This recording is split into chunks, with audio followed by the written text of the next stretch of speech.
Olá pessoal do terceiro período, aqui é o professor Demilson Pereira Ribeiro.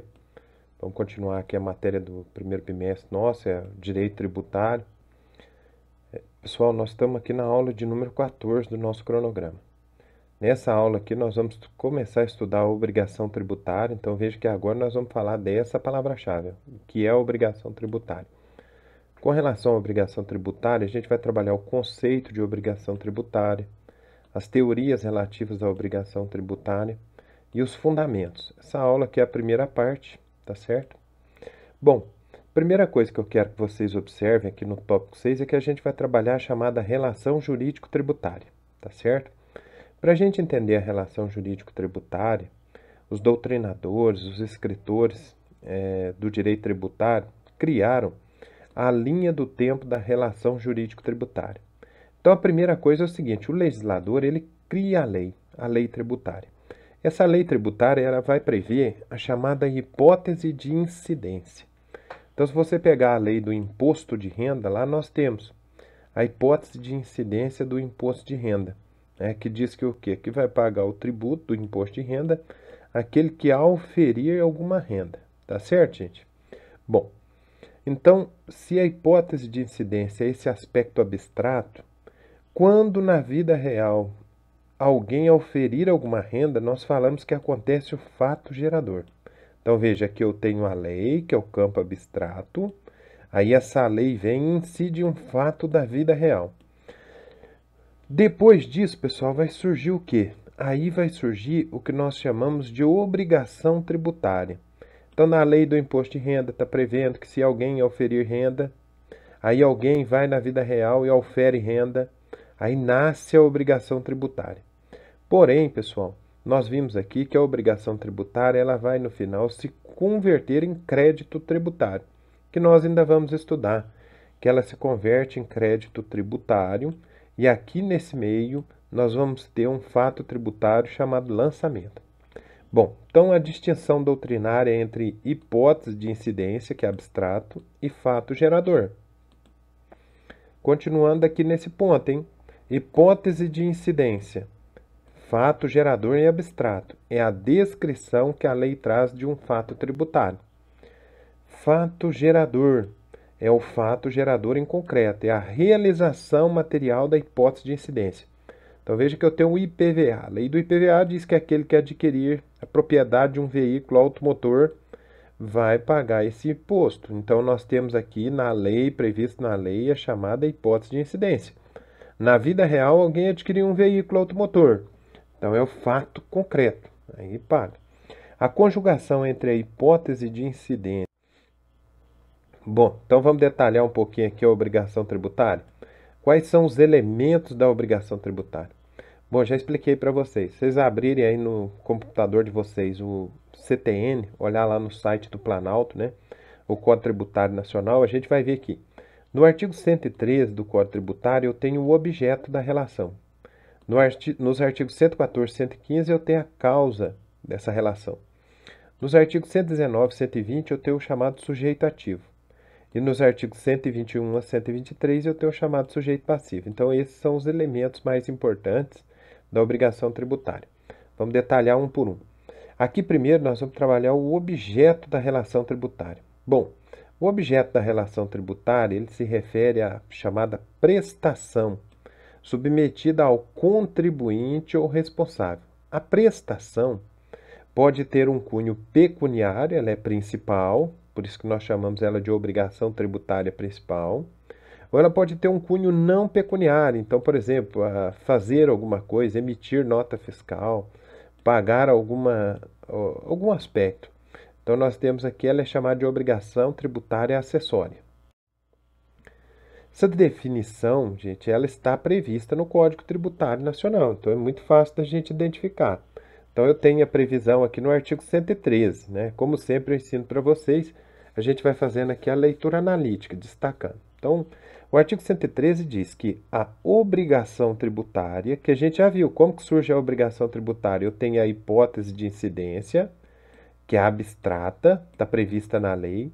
Aí na vida real alguém vai e faz alguma coisa, que aí é o fato gerador. E a partir do fato gerador vai nascer o que, pessoal? A obrigação tributária, OT, obrigação tributária. Essa obrigação tributária ela pode ser de duas espécies. Pode ser uma obrigação tributária principal, pode ser uma obrigação tributária acessória. No parágrafo 1º do artigo 113 do CTN, a gente tem a definição de obrigação principal. O que é a obrigação principal? A obrigação principal ela surge com a ocorrência do fato gerador e tem como objeto, gente, presta atenção, o pagamento de tributo ou penalidade pecuniária. E ela extingue-se juntamente com o crédito tributário. Já olha no parágrafo 2º para mim que a obrigação acessória, ela decorre da legislação tributária, sempre isso que as questões cobram, e tem por objeto as prestações positivas, que é fazer alguma coisa, emitir nota fiscal, negativas, que é não fazer alguma coisa, por exemplo, não rabiscar os livros de controle tributário, nela prevista no interesse da arrecadação ou da fiscalização dos tributos. Agora, olha o que diz o parágrafo 3º aqui, pessoal. Diz assim: a obrigação acessória, pelo fato de sua inobservância, converte-se em obrigação tributária principal. Isso aqui foi um erro técnico do legislador. Não é que ela se converte em obrigação principal, mas ela se torna pecuniária, né? Porque eu vou ter uma penalidade pecuniária. Então, se mandou emitir uma nota fiscal e o empresário não emitiu aquela nota fiscal, ele vai ter que pagar uma multa para aquilo. A distinção entre obrigação tributária principal e obrigação tributária acessória, ela não é a mesma feita pela distinção de obrigação principal e acessória no direito civil. Para o direito tributário, gente, a obrigação principal se refere àquilo com que o fisco considera mais importante, que é o quê? Dinheiro, a arrecadação do tributo. Por esse motivo que a penalidade pecuniária ela é considerada um tipo de obrigação principal. Bom, detalhando um pouco mais ainda, vamos ver aqui a obrigação acessória. Ela decorre então do quê? Da legislação tributária, lembra que nós já estudamos essa palavrinha-chave, a legislação tributária, e não somente da lei. Então, muito cuidado com isso. Quem defende a constitucionalidade dessa disposição entende assim: decreto objetiva o fiel cumprimento da lei, que foi aquilo que eu expliquei aquele dia para vocês. A lei, pessoal, que é aquela que vai prever a hipótese de incidência, a lei, por mais que ela tente, a lei não detalha todos os aspectos da vida real. Para detalhar esses aspectos da vida real, eu vou ter que ter alguma coisa aqui abaixo da lei. Aí eu vou ter que o decreto. O decreto vem e detalha hipóteses que a lei não detalhou. Então, muito cuidado, ó. A obrigação acessória ela existe para a fiel execução da cobrança do tributo. Então, por que existe a obrigação de emitir nota? Por um controle tributário, saber realmente o que está sendo circulado ali em termos de mercadoria, de serviço. No entanto, gente, sublinha-se que não há propriamente uma relação de dependência entre a obrigação principal e a obrigação acessória. Então, exemplo, na declaração de isento, você deve se lembrar que aquele que se declara isento, ele cumpre uma determinação legal. No entanto, isso não tem relação com a obrigação principal, porque se ele é isento, ele não paga um tributo. Em suma, gente, o que a gente tem? A obrigação acessória ela tem uma natureza instrumental em relação à obrigação principal, embora não dependa de um pagamento propriamente dito.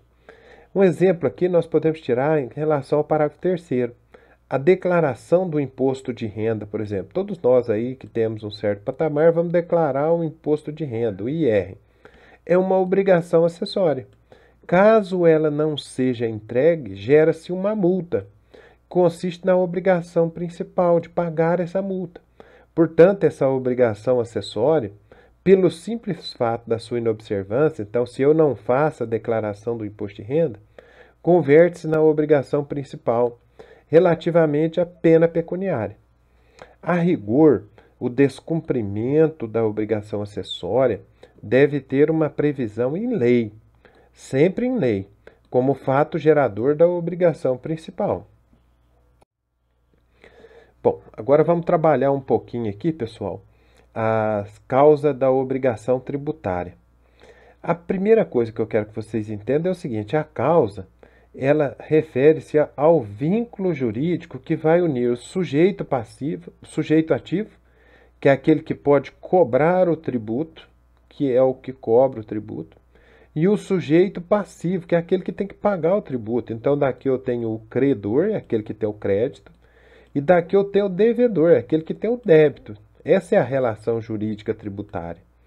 Bom, olha as previsões legais aqui. No artigo 114 do CTN, eu tenho o quê? O fato gerador da obrigação principal, que a gente já viu que é o quê? Pagar tributo. É a situação definida em lei, presta atenção, como necessária e suficiente à sua ocorrência. Então, o fato da obrigação principal é sempre definido em lei. Agora, olhe o que diz o artigo 115 do CTN. O fato gerador da obrigação acessória é qualquer situação, na forma da legislação aplicável, impõe a prática ou a abstenção do ato que não configure a obrigação principal. Então, o fato gerador da obrigação acessória é fazer ou não fazer. Fator temporal da causa da obrigação tributária. Onde que eu encontro isso? Eu encontro previsão legal sobre isso no artigo 116 do CTN, pessoal. Que diz o quê? Salvo disposição de lei em contrário, isso aqui eu já expliquei para vocês. Esse salvo disposição de lei em contrário é sempre exceção. Considera-se o ocorrido fato gerador e existente os seus efeitos quando, tratando-se de uma situação de fato, o que seria uma situação de fato? Por exemplo, a circulação de mercadoria no ICMS é uma situação de fato. Eu vou pegar de um lugar, levar para outro, né, transferir de estado, mudar de estado. Ou no caso, por exemplo, da importação, vou entrar com essa mercadoria no território nacional, exportação, sair com essa mercadoria do território nacional. Bom, tratando-se dessa situação de fato, desde o momento em que se verifiquem as circunstâncias materiais, então, quando eu tenho aqui, pessoal, o determinado estado, eu atravessei esse estado, é a circunstância material necessária que produz os efeitos normalmente que lhes são próprios. Agora veja aqui, tratando-se de situação jurídica, então, por exemplo, o ITCMD, que é o Imposto de Transmissão, Causa Mortes e Doação. Aqui eu não tenho uma situação de fato, aqui eu tenho uma situação jurídica. Vai ocorrer uma doação, não é? Ou então eu tenho o ITBI, por exemplo, o Imposto de Transmissão de Bens Móveis. Aí o que vai acontecer aqui? É uma venda, compra e venda. Então, se eu estou aqui, é uma situação jurídica, desde o momento em que esteja definitivamente constituída nos termos do direito aplicável. Para diferenciar um pouco a situação de fato, como eu disse, circulação de mercadoria, da situação jurídica, uma doação, uma venda, é verificar se antes de se tornar fato gerador do tributo, aquela situação já tem previsão em outro ramo do direito. Exemplo, propriedade de imóvel, uma situação jurídica. Saída de mercadoria, uma situação de fato. Eu sempre trago aqui a jurisprudência, que eu já expliquei para vocês, que são os julgados dos tribunais superiores. Aqui veja essa jurisprudência que nós temos aqui, que é um RESP, que é um recurso especial, lá do STJ. Presta atenção aqui, por favor. Ó, é de tributário, é um recurso especial sobre o quê? Sobre o imposto, sobre propriedade predial, territorial, urbana, é o IPTU. Lote adquirido em licitação pública, fato gerador. Óbices, administração, direito de construir e relevância. O que diz aqui? O IPTU tem como fato gerador a propriedade ou o domínio útil ou a posse de bem imóvel, de tal sorte que caracteriza a situação necessária e suficiente. A ocorrência, o contribuinte tem a obrigação de pagar o tributo, que é a obrigação principal. A propriedade do bem imóvel constitui situação jurídica e não depende, por isso, de qualquer outro ato para produzir regulares e próprios efeitos. À luz do que? Artigos 32, 34, 114, 116 e 118 do CTN. Tá certo? Então, aqui vocês conseguem identificar o que é uma situação jurídica. A propriedade é uma situação jurídica. A venda de um determinado imóvel é uma situação jurídica. Agora vamos dar uma olhadinha aqui no artigo 117, pessoal. Dá uma olhadinha aqui comigo no artigo 117. Ele disciplina apenas as situações jurídicas e faz menção aos negócios jurídicos condicionais. Então, olha o que a previsão legal aqui nos diz. Para os efeitos do inciso 2 do artigo anterior, que a gente está falando, claro que salvo sempre exceções, disposição de lei em contrário, os atos e os negócios jurídicos condicionais reputam-se perfeitos e acabados quando, presta atenção aqui, se houver uma condição suspensiva, o que é uma condição suspensiva? É um evento futuro incerto. Então, se você fizer alguma coisa, tá certo? Quando você fizer alguma coisa. Então, é desde o momento do implemento dessa condição. Agora, se ela for uma condição resolutória, que é um evento futuro incerto que extingue, então eu tenho com você um contrato e digo, ó, quando acontecer isso, vai acabar esse contrato. Então, desde o momento da prática do ato ou da celebração do negócio. Aqui tem uma observação para vocês. O que é uma condição no direito? É um evento futuro incerto que subordina a eficácia do ato. Vamos trabalhar um pouquinho aqui agora, na sequência, a chamada definição legal do fato gerador, gente. Aonde que está prevista a definição legal do fato gerador? Está prevista no artigo 118, que diz o quê? A definição legal do fato gerador, ela é interpretada, veja que eu tenho aqui uma regra de interpretação. É interpretada abstraindo-se o quê? Primeiro, a validade jurídica dos atos efetivamente praticados pelo contribuinte. Então, se eu tenho uma compra e venda e essa compra e venda é válida ou não é válida, não importa. Aquele IPTU vai continuar sendo cobrado ali, tá certo? E aí nós temos os responsáveis e os terceiros, bem como a natureza do objeto e dos seus efeitos. Além disso, nós temos aqui os efeitos dos fatos efetivamente ocorridos. Bom, e aqui na parte agora seguinte, nós temos a chamada norma anti-elisão fiscal, gente. A previsão está no artigo 116 do CTN, no parágrafo único, que diz o seguinte, ó. A autoridade administrativa poderá desconsiderar atos e negócios jurídicos praticados com a finalidade de simular a ocorrência do fato gerador do tributo. Então veja que nós, por exemplo, nós tivemos uma venda de um imóvel e para disfarçar aquela venda faz-se uma doação. Então nós temos aqui um ato de má-fé. Isso vai ser desconsiderado.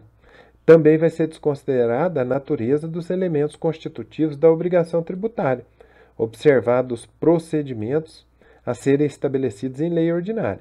Aqui é importante que a gente tenha aqui um glossário de direito tributário. Então tem alguns termos aqui que a gente precisa saber.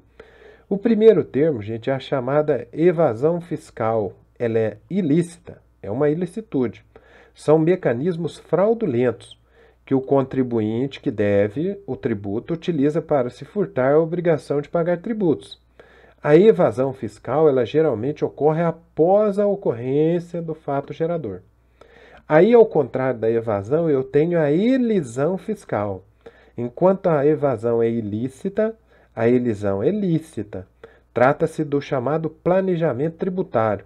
Geralmente a elisão, gente, ela ocorre antes, olha a contrariedade aqui, antes do fato gerador. Porém, tem uma exceção, que é a que eu falei ali atrás para vocês, que é a declaração do imposto de renda.